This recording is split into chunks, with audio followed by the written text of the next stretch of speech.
I'm gonna go ahead and get started.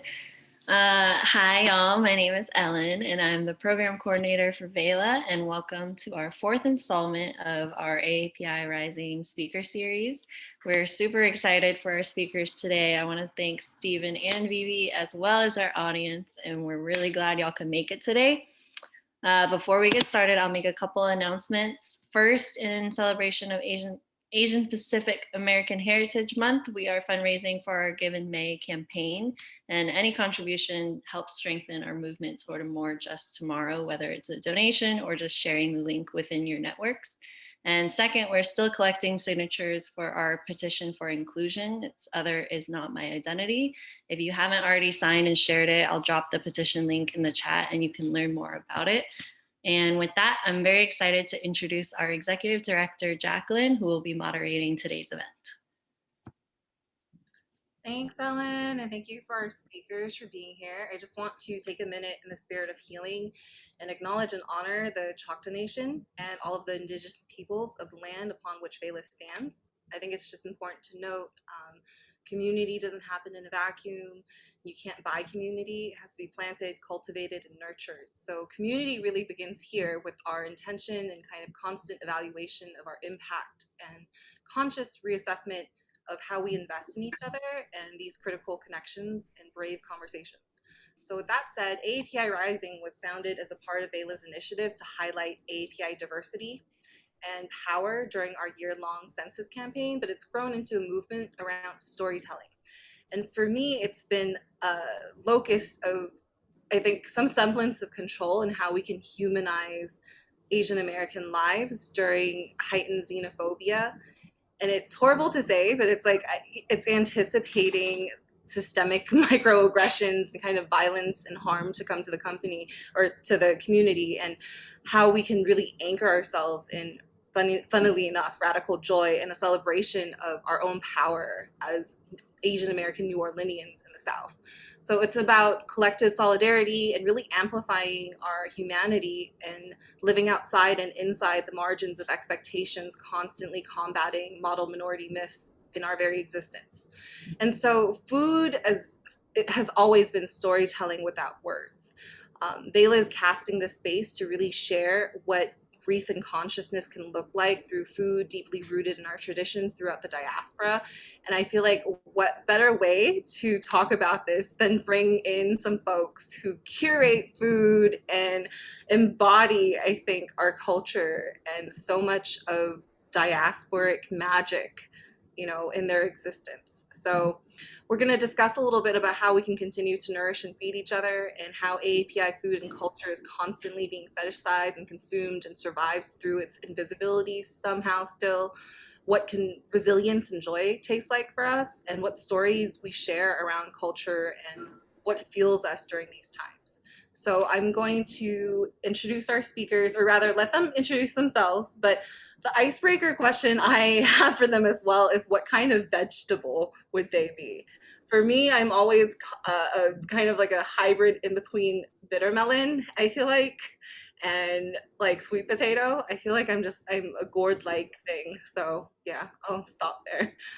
Vivi or Stephen, whoever wants to start first. I'll start.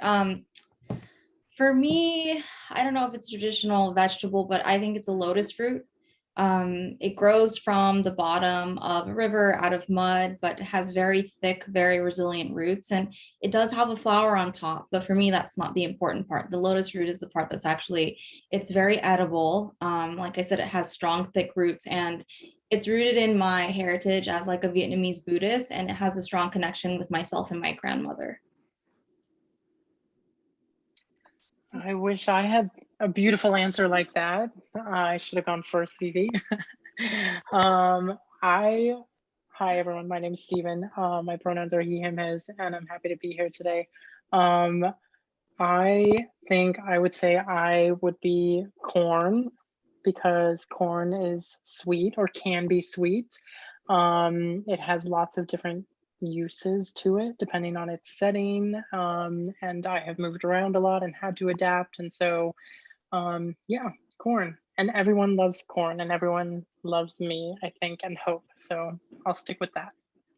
You guys all have such poetic answers. I'm like, I'm a bitter melon or potato because I love those things and they're delicious. Like, there's not as much depth to it, but I feel like they're also like culturally appropriate things because I feel like the first thing I think about like for breakfast is like a sweet potato that's like steamed for some reason, like across different Asian cultures. And bitter melon is something that, you know, a lot of folks make into soup. And also in the summer in Taiwan, you can put honey in it and it becomes this like iced drink. But yeah, let's get on to the next question. So when I'd love to hear a little bit about like both of your backgrounds, but what do you feel like community for you tastes like, and you know, how are you drawn to food as a medium or way of expression for, you know, you in your life? Maybe we can start with Stephen because Vivi went first last time. Yeah. Yeah, so a little bit about my background. I work in higher education, just so everyone knows a little bit about me. And just since I assume most of you all are in New Orleans, caveat is that I just moved away from New Orleans on Friday. So I currently live in St. Louis as of Friday night when we arrived here. Missing New Orleans dearly. I think you saw that my Instagram is called the NOLA 15.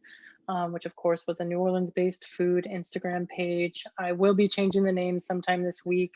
I still haven't landed on the exact name yet, but yeah, I'm in St. Louis now. So just so you know, moved here for work, and I'm excited to explore a new city, I suppose, but also nervous about how different it might be than New Orleans and all the food that I found there, certainly, and the community.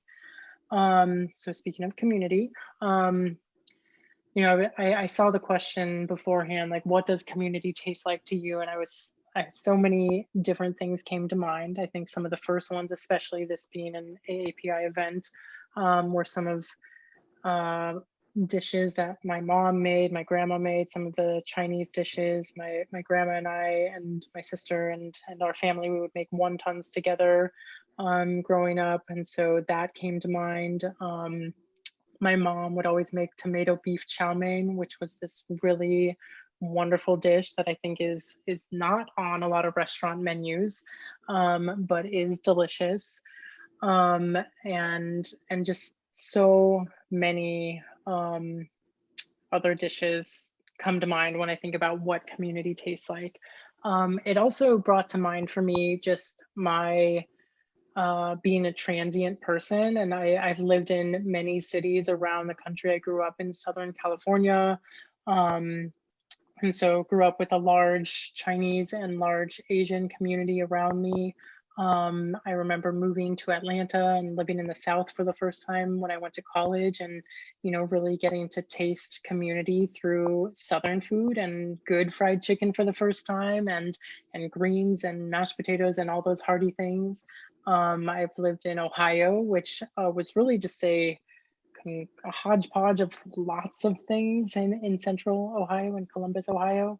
And then of course, New Orleans. I really got to taste community through the people I met, the chefs I met, the restaurants I went to, and really what drew me to kind of food and the space that I occupy food-wise, of course, is Instagram, was community in a lot of ways. You know, it started out as something like, okay, I'm posting my food on my personal page. Let me just start this other page to not inundate my friends with everything that I'm eating. But it's really grown into a form of community. When I started the page, I did not understand how I could connect with people through Instagram. I did not understand the connections and relationships I could make with waiters, restaurateurs, just random people who live in the city. And that is really what helped me find community in a lot of ways. It helped me meet people. I mean, I met Vivi through Instagram, got introduced to VAYLA through Instagram, and that is really special to me. So even while being transient in my life, you know, food is something that I think has remained a consistent thing for me to fall back to, whether that's cooking at home, dishes that remind me of home or things that I'm missing, or going to restaurants and finding community, and especially in the AAPI community. Leaving California, which was a lot of years ago now when I went to college for the first time, leaving California was hard for me at first, to be away from what I was used to, and having, plenty of Asian restaurants and people around, and plenty of mixed race Asians too, which was a transition when I went to Atlanta, certainly. But that's been my way of finding that, is through food and meeting people who own restaurants who remind me of my grandparents, or parents. And so that is what community means to me. I loved all of that. Thank you so much for sharing a bit of your journey too. I really relate to, and what resonated with me is that transience, right? I feel like I'm first generation child of refugees, so I think for a lot of folks, food is how our elders and our family speak affection into our lives and care and nurturance. And I feel like New Orleans is such a fascinating city where it's so welcoming, and we have strong Vietnamese roots, but it's not exactly known for a large Asian American diaspora or API community, and how we communicate those stories and amplify each other through food and the ways in which we connect really show that we are woven into the fabric of so much of this city. You can go to a crawfish joint and get Vic Cajun butter, and there are all these ways in which we fuse and adapt. And I really have questions around how you feel like there's been challenges, and we'll get into that in a little bit. But I'd also love to hear Vivi speak on, the same question. You want me to repeat it? Yeah. So, you know, um, what does community taste like to you, and how are you drawn to food, or in your case, the radical joy baking as a medium of connection as an Asian American? I feel like Stephen's answer was so tangible, and like, full disclosure, I'm a poet and I studied philosophy. So I'm like, it tastes like all of these abstract things. I wrote down notes. I was like, on some days it feels like a warm hug. Like, it really does. Like, I had hot pot last night, right? And I was like, oh my God, eating this, it makes me feel like I'm being hugged. It's so corny, but on some days it feels like a full night of sleep. On some days it feels like a deep embrace. On some days it feels like the sun on my skin, because like both of you, I'm very transient. I've been very transient. I've moved probably 16 times in less than 10 years. Oftentimes, some of those times were not by choice. And I had to find a way to really ground myself. And like y'all are saying, like, it's not just with the Asian food, but it's like what you can find wherever you are, right? I grew up in Little Saigon, which is Westminster, California, in Southern California. It's the largest diasporic Vietnamese community in the world. And people don't know that because the city's border population is small, but actually all of the surrounding cities around that are also primarily Vietnamese. And so I literally had culture shock when I left Westminster, because I didn't realize the world was actually primarily, not the world, but Southern California, there's pockets of it which are primarily populated by white people. And so I went to San Diego and I was like literally in culture shock. So the way that I kind of started getting into food was like, I needed to find a home, right? I've also been estranged from my family, and I'm very open about that as an Asian person, because I think those stories aren't told. Like, we don't all have perfect families where we're all listening to what everyone's telling us what to do. A lot of us, especially, queer Vietnamese people like me, we have very difficult relationships with our family. A very transformative experience for me that really tasted like community was I was invited to go to this Lunar New Year event, which was called Cutie Viet Cafe, and QT stands for queer and trans. So this was a completely queer and trans led Lunar New Year banquet in which I was eating food that I like grew up with, but it was made by queer and trans Southeast Asian people that were around my age. And I was shook. I was literally shook. I was like, we can do this? And it was about this moment of like reclaiming our place in the kitchen, whereas queer and trans people, we might not be welcome there, or it might be hostile for us despite being Asian, right? And so I go on and on to say this, just to say like that was a breakthrough for me. Like art for me can be a very lonely enterprise. Creation can be very lonely. So I used to write a lot of poetry and read philosophy, and I appreciate a good film, but I realized during these last few years, or even the last decade for me, being alone can be very tragic, especially when you're healing, and that's real. And I just came to accept that in order to heal and to thrive as a person and as a creative, I needed a communal table. And I just started to build that wherever I went. So back home in Oakland, I would my home would be basically the communal table for all of my friends. For Thanksgiving, for people's birthdays, for any celebration, people would just come to my house and they would eat. And even though I've only been here for a few months, like I'm starting to cultivate that community around me with my friends here as well. And that's something I'll always bring with me wherever I go. I just feel like I'm drawn to, food and primarily the making of food, as I do during Radical Joy, because it's just something that I can both make and feel fulfilled by and also share with other people. And I think that's so important. Thank you, Vivi. That was a lot to process, I feel like. And I always appreciate your vulnerability and just like candor. I feel like Asian Americans, especially queer Asian Americans, are constantly grieving. There's so many complex layers of trauma that are, personally for me, even being a social worker as my background and majoring in English, and my mom is like, "You speak English." Like so much of what we do, and even like estrangement in our family is a part of our identity. And I think a lot of times what white supremacy asks is that we are disembodied and disassociated and not in alignment when we do this work, be it nonprofit work or like where we can find our political home as human beings. We're asked to disassociate and just detach from what can be.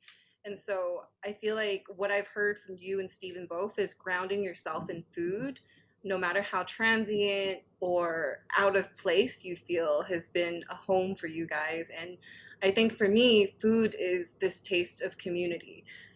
I grew up in the Bay Area, pre-tech, I always like to say, because I feel like New Orleans reminds me so much of San Francisco as a kid growing up, where if I walk into a place, I know the name of the people, I know who owns it, I know the hands that touch everything and feed me, and there's something really intricately and intimately beautiful about the city that sometimes I feel like even if you're not from here and it doesn't feel perfect, or you don't have I'm trilingual, so I speak a little bit of everything. If I don't have the language for it in Vietnamese, like people will speak for you at the store. So I think as a follow-up question, Stephen, I know you're now, like, it was so weird because we were literally talking about this talk and you had a whole move in between, and we're so sad that we have lost you to St. Louis, but you're still in the South, so I feel like that's close.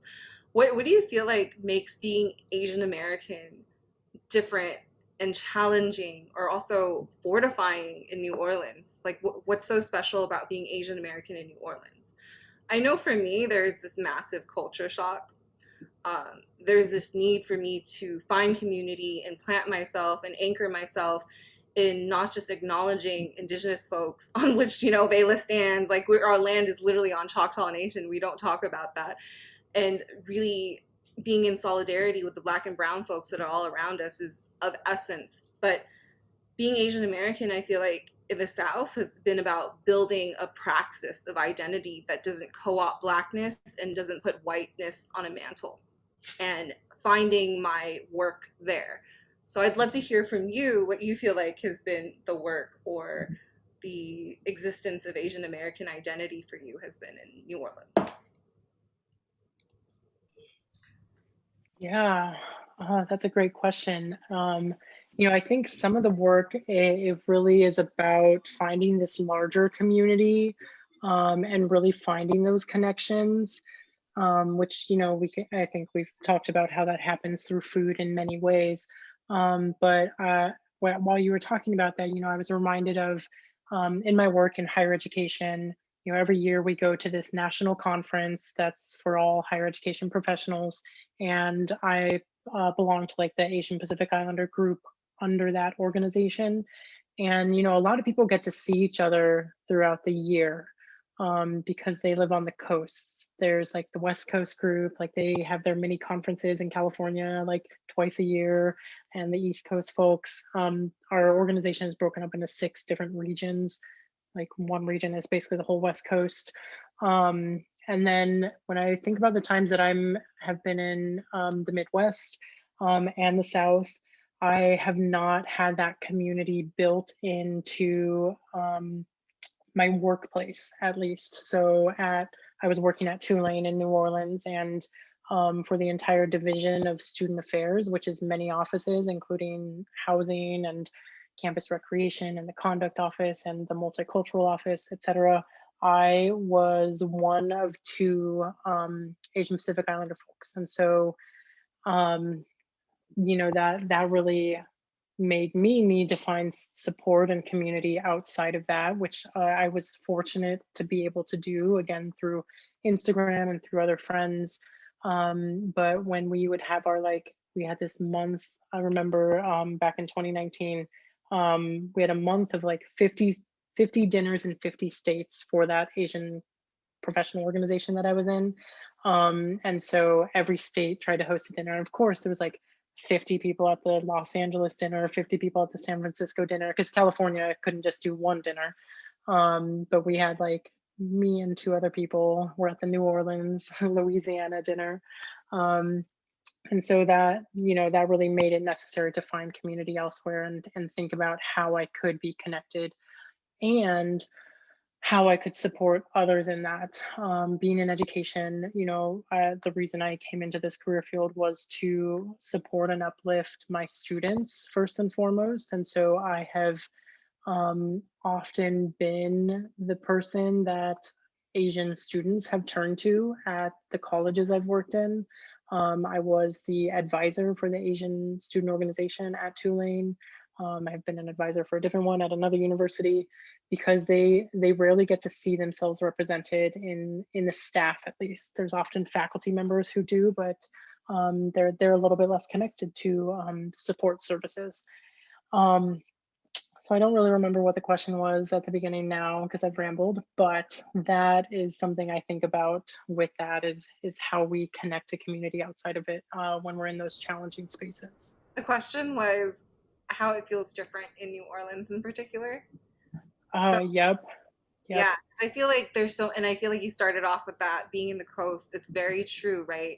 When we're talking to our partner organizations in, New York or San Francisco, they're like, "Oh, just do this. Oh, just do that." I'm like, that doesn't exist. It simply doesn't exist. As somebody who's done DV work in the past and also like a plethora of direct service work in New Orleans, a lot of the stuff that we expect exists maybe does exist, but is not accessible to first generation or limited English proficient Asian American folks in the same way.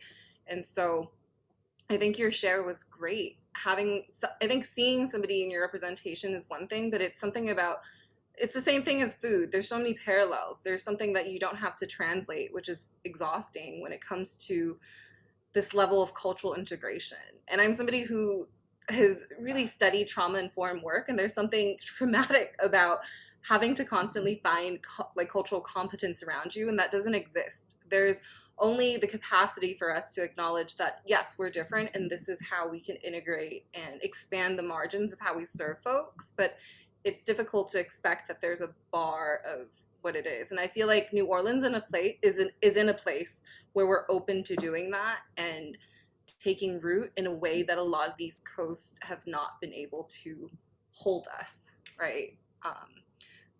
Same question for you, Vivi. How do you feel like New Orleans and being Asian American and that praxis is different here? So I've only been here since July. I've moved here during the pandemic. So I just want to be very transparent in saying, like, I don't claim to represent like the perspective of a native Asian Pacific Islander New Orleanian, right? I think that's really, really important. But what I knew coming in is that I would have to go on a listening tour, and whether that listening tour looks like Instagram and reading people's stories or connecting with them, and literally this is me just saying, hey, like, I'm also an Asian or a Vietnamese or a queer creative, and I really admire what you do. like, would you like to talk with me about, what your values are, like, how it's been for you? And I went on a listening tour with all kinds of people, but, because I'm Vietnamese, I think it was much easier well, that's complicated. It was in a way much easier for me to connect with Vietnamese people who live here, right? And I think the main difference that I realized, which Stephen has and you have already touched on, is that I already have, as part of my imagination of what the world can be, is a place where there are hella Asians. Like there are hella Asians from all the different Asian countries. And I hate the word Asia because it doesn't make any sense. But you know what I mean. And I think that being here, it was very complicated for me to explain to people. It's like, no, like, you are powerful, like, you're not invisible. You are Vietnamese people absolutely are a cornerstone of like the culture of New Orleans. This is why I moved here. Because people would scratch their heads and be like, why would you move here when you were in California? I'm like, because it's cool, right? But there's a lack of I think, well, first of all, I know that the Vietnamese population here is dwindling, and that's very complicated. And, on my listening tour, I learned that, there are things like, a client, like, what do you call it? Eco racism that's happening in like New Orleans East. So the Vietnamese population is dwindling there. And it kind of feels like people are wondering, like, is there even a place for us here anymore?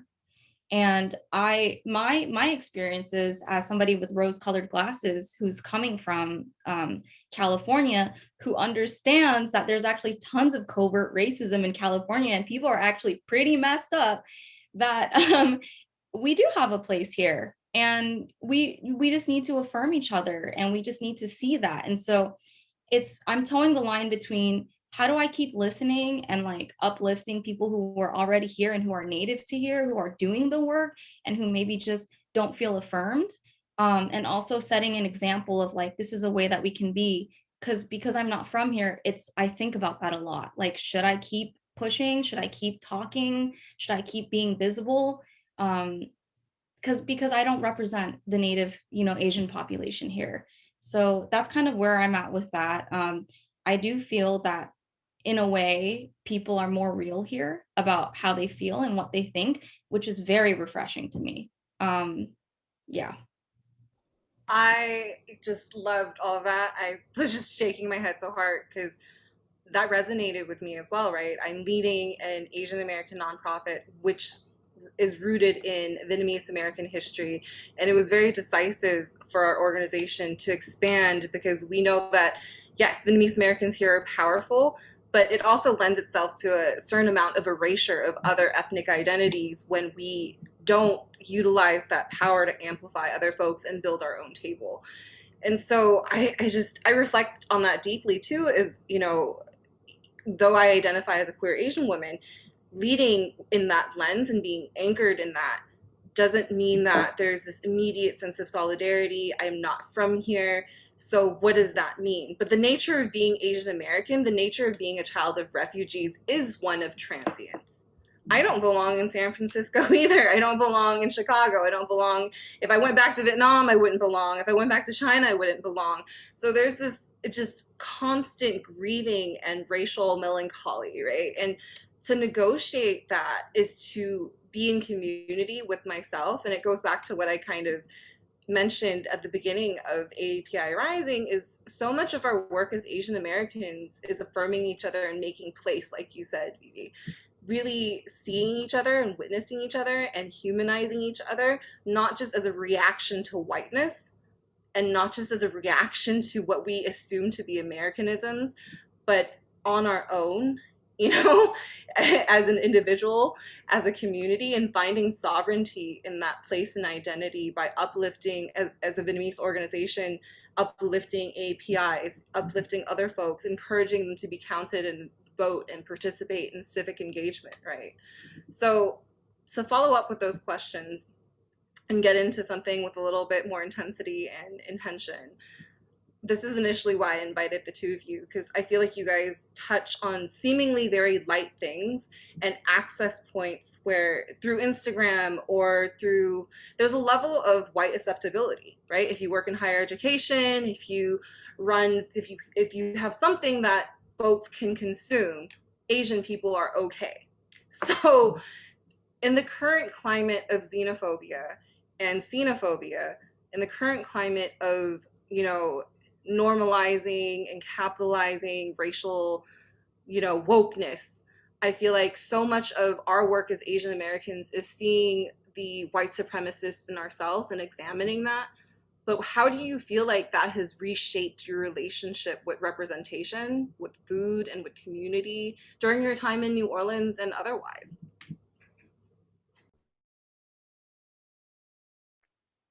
Stephen or Vivi?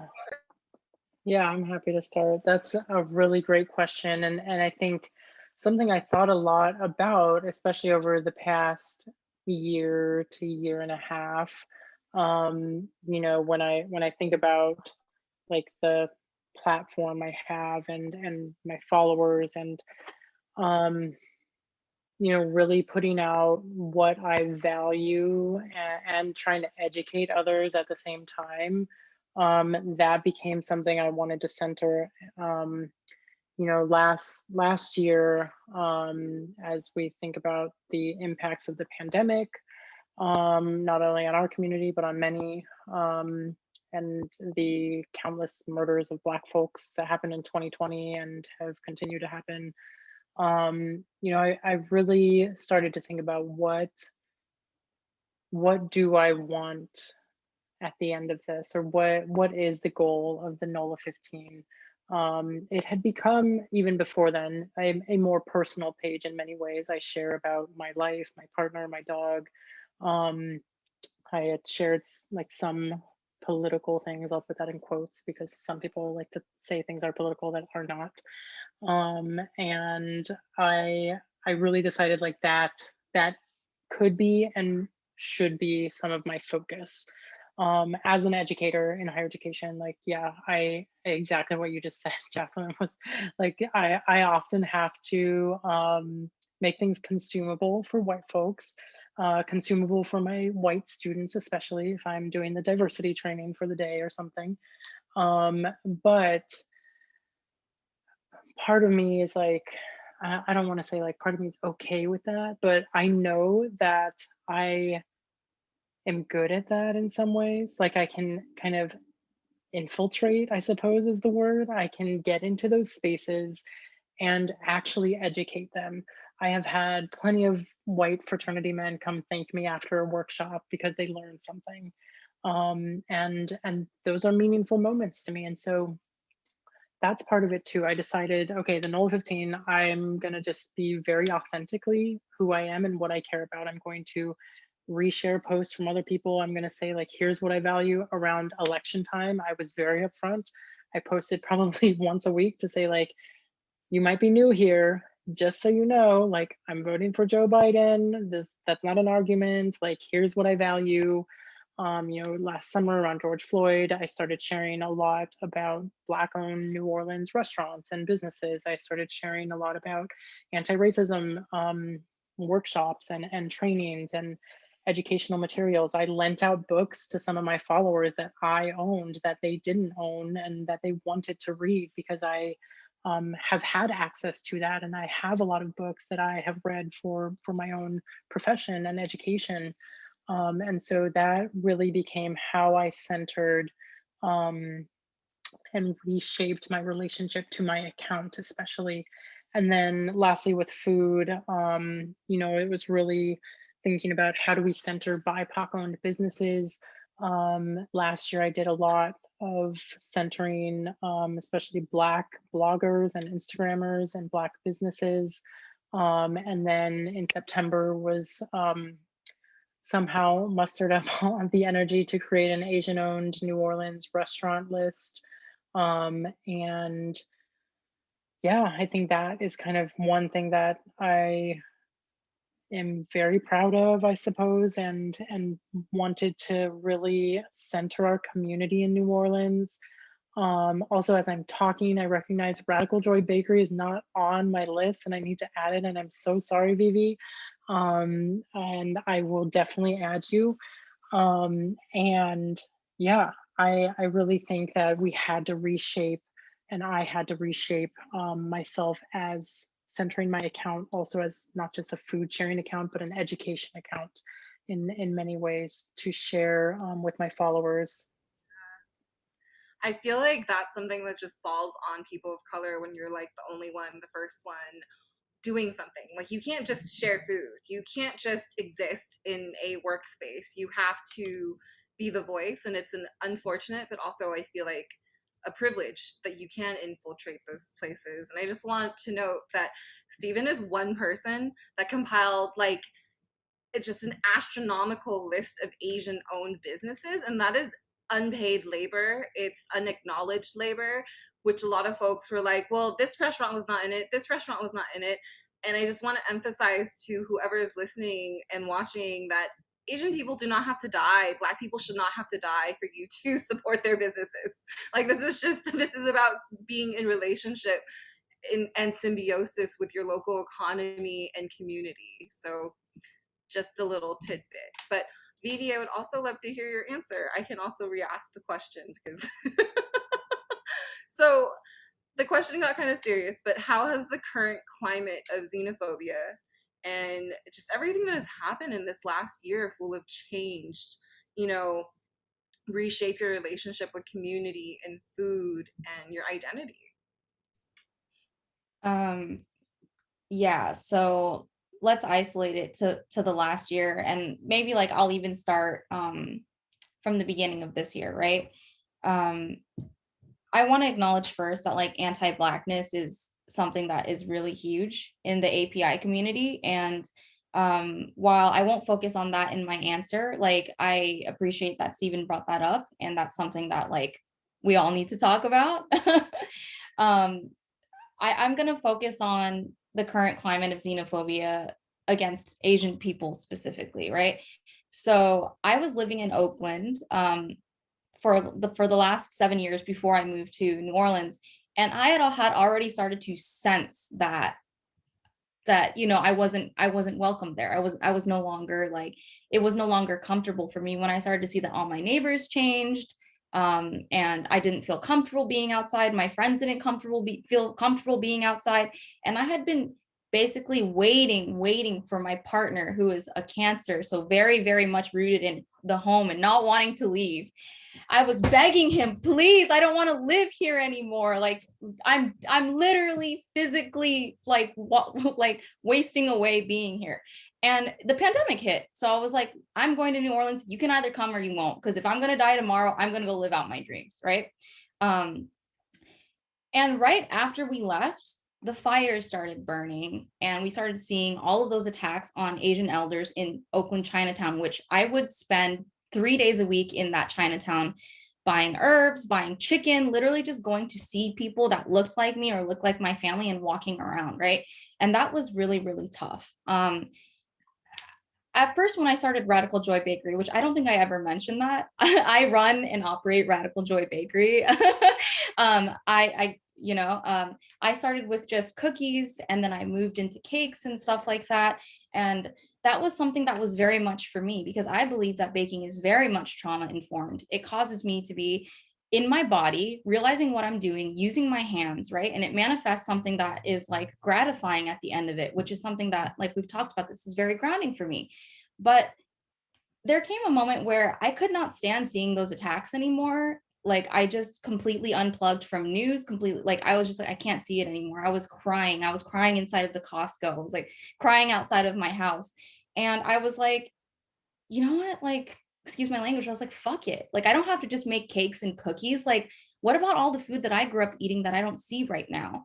Like, what if I just started to recreate those dishes and put it out there? And if white people don't know what it is, if white people can't pronounce it, well, they can learn, you know, like they can learn. And so it was for me a very intentional step away from baking, which is very Western, very European, very controlled, very measured, very scientific, to saying like, what if we just grab some banana leaves off the tree and wipe them down and steam them and see what happens? Because like that is the food, like that is Vietnamese people's food, right? And for me, that moment in which I realized like that I needed to kind of decolonize my mindset about food was very freeing. Um, it was very freeing. And it's been so complicated because like, you know, like it's not really a dirty secret that Stephen and I are not cool with cultural appropriation in New Orleans, right? And I was like, okay, but I'm sick of just calling out cultural appropriators. I need to like, there needs to be actually like someone like me making the food so that we have an example to point to. And so like all of these things basically culminated in me deciding to kind of be flexible with what Radical Joy Bakery is. Sometimes it's Radical Joy vegan Vietnamese food, like who cares? Like it's not just a bakery, it's me, right? And so that was kind of the way that I think I really became activated in what I was doing and like incorporating like kind of not just the pain, but like highlighting kind of the power of our people in what I was doing. And so I was really like, you guys know about the vegan Vietnamese brunch because you set up the altar there. That was something that I came up with in like a week and a half. And I really just wanted and like anyone who wanted to participate to come together and for us to cook together and to show that we are here, like we're here in New Orleans, we're here in the United States, like we're not gonna just like be whoever you want us to be. Like we can cook, we can bake, we can like community organize, we can cry, we can affirm each other, we can party, like whatever it is. We're like full-fleshed people. Like we're not just your punching bags, we're not just your model minorities. And like that now will be with me every day when I'm inside of the kitchen. That intimidation of like, oh, I can't make Vietnamese food because that's what like grandmas and aunties make. What do I know? I don't have that feeling anymore because I realize if I don't do it, it's going to be lost. You know, if our generation doesn't carry that on, it's going to be lost. And that's kind of how I've decentered white supremacy in my life by removing the lack of confidence I have in like what I'm making and what I'm doing, and to also like highlight what it is that I actually love. I just want to affirm everything you've said. I feel like so much of your share and the texture of your experience is why VAYLA exists as it does in the now. Because not being a native Asian American of New Orleans, but being an Asian American that feels very much home and, you know, pivoting in the transience that is New Orleans, because we're losing folks all the time. I'm like, the generation that started New Orleans, VAYLA New Orleans, then right after Katrina does not exist. Some folks have moved, some folks have, you know, the social mobility changes how, you know, the city structure is laid out, how communities are built out, and what traditions are bared, what culture is kept. And my frustration and I think anger with the infrastructure of the city oftentimes and how it leaves certain folks out would be silly if we were not going to actually invest in organizing and investing in leadership that represents us, no matter how that might come out, right? And I feel like the audacity to be seen and value our food, value our broken, you know, mother tongues, and, you know, oftentimes embodying the somatic change that we want to see through baking, through conversations like this, is what's necessary to not just reinvigorate, but really invest in so many of the young Vietnamese folks, so many of the young AAPI folks that we come across that are at like Xavier, at Tulane, that are like, okay, well, hard sciences are the only way to go. It's like, no, we have to talk about, you could be a baker, you could be a social worker, you could be whatever you want to be. Those spaces are not limited and liminal just because you don't see folks who look like you in those spaces, right? So I just want to affirm everything that you said because it relates so much to why we do what we do. And being mindful of time, this conversation I feel like can go on, but I really want to ask. So with everything we've shared today, what do you envision for a shared AAPI liberation and future? And I just want to note that anti-Blackness is something that our team talks quite a bit about, and we really look forward to having an AAPI Rising series that also addresses how to navigate that in the coming future. But in thinking about all of those things, what would that shared liberation in future look and taste like for you? And also like for the community that you've had and you hold and you wish for in New Orleans?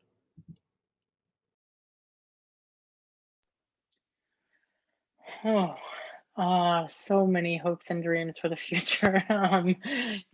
It's hard to think about it in intangible terms, I guess, because it seems like so far away. But I mean, even like what Vivi said earlier about, I want all the Asian people, like, you want that large community, you want that to be there.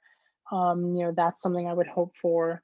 I think about both internal and external to our community, just like a care and I guess a care for doing racial justice and social justice work, working on dismantling white supremacy, on combating anti-Blackness, both in our community and among other communities. I think about, sharing with other communities, finding allyship across lines within our community too. I think about centering Asian-owned businesses for sure. I envision a future where New Orleans folks don't think that the white-owned Vietnamese place is the best pho in the city, and that they don't think that. Yeah, there's a lot of restaurants. Vivi mentioned the cultural appropriation that we have been calling out and talking about. There's plenty of restaurants that. I'm not going to tell people to not patronize them because they are a business that has been hurting too. But I hope that people are mindful of the businesses that they're supporting and why they're supporting them. And that those chefs and restaurants are mindful of where their inspiration and ingredients come from. So yeah, go to the Asian-owned NOLA list because they are more legitimate than a lot of those other restaurants. And I think lastly, just a future full of representation for the full APITA umbrella. And in higher education, we often use the term APITA, Asian Pacific Islander Desi American. And so what that looks like and how we can build coalitions, both internal and external to the APITA community. That's beautiful. Thank you, Stephen. Yeah, I think about that a lot, like what kind of world we're building together each and every day, because you can't just decide you're going to be anti-racist and it happens. It literally is a day in and day out, moment to moment choice and commitment to calling out our internal kind of indoctrination into these things that we've normalized. So Vivi, what about you? What do you envision for our shared liberation and future, and what would that taste look like or feel like? And I want to also add, when we go back to the end, like, how can folks find y'all?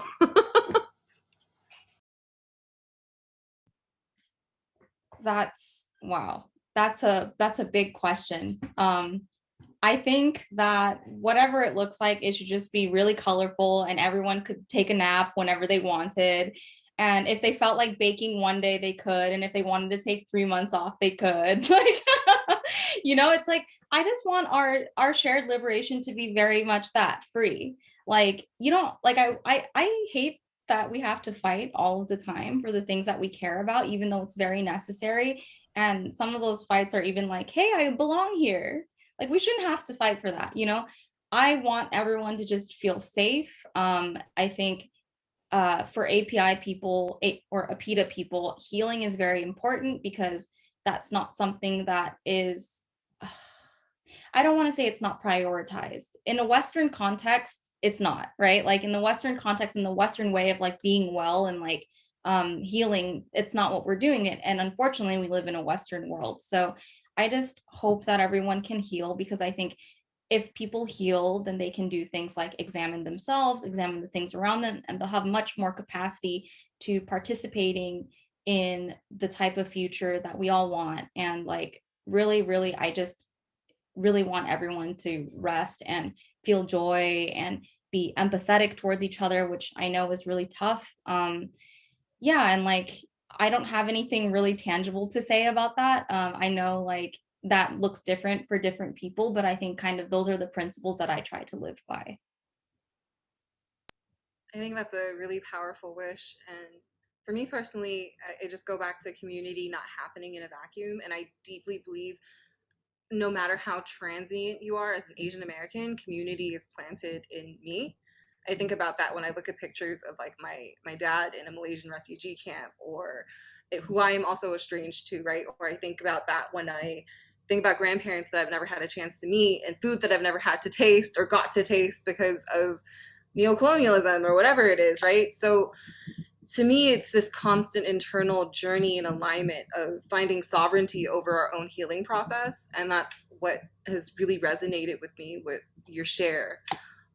And I just want to open the floor up. We do have 5 minutes that I left for just any questions, any comments from our audience. I know we had like 40 signups, and Ellen can like pick a question, or if you have any questions, Ellen, for our speakers. I just want to reemphasize how much I appreciate y'all's time and your labor. I feel like it would be really weird to just not mention how, you know, in the middle of grieving and we're moving and all of these different things of just existing in this body and in this time in life, that you're taking like an hour out of your day to vocalize and verbalize your process. It's beyond meaningful. So yeah.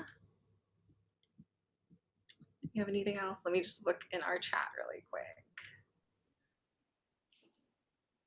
Yes, thank you everyone for joining us.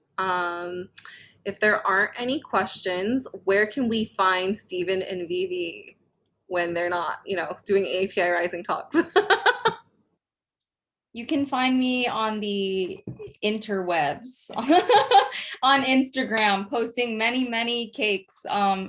And I also have a website, radicaljoybakery.com. My Instagram is also Radical Joy Bakery. You might also find me at the farmer's market, at the grocery store, walking my dog, wherever. Just I'm around. Yeah.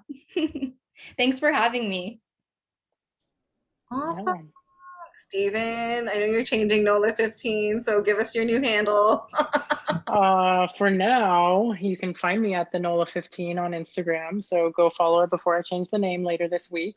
And yeah, it'll be something St. Louis based soon. I'll also drop my email address in the chat if anybody wants to connect, but super appreciate you all being here. And also, if you have not had Vivi's cookies, cakes, or any other food, y'all put it on your list and please go have it because it is all delicious. Yes, I have to remind everyone that Vivi is leveling up and I feel like expanding out of her home kitchen. And I feel like the radical joy, like VAYLA, is really important to just support because we're doing something really different. I think I always say like we don't run VAYLA like most nonprofits do, and I feel at all. And we don't like from what I've witnessed, Radical Joy is something very unique in its business model as well. And so I really love our sisterhood and this being able to share our stories together. So I look forward to collaborating more in the future. So if you have not checked out her, you know, Level Up campaign, please do so. Ellen, if there's nothing else, I'm gonna sign off.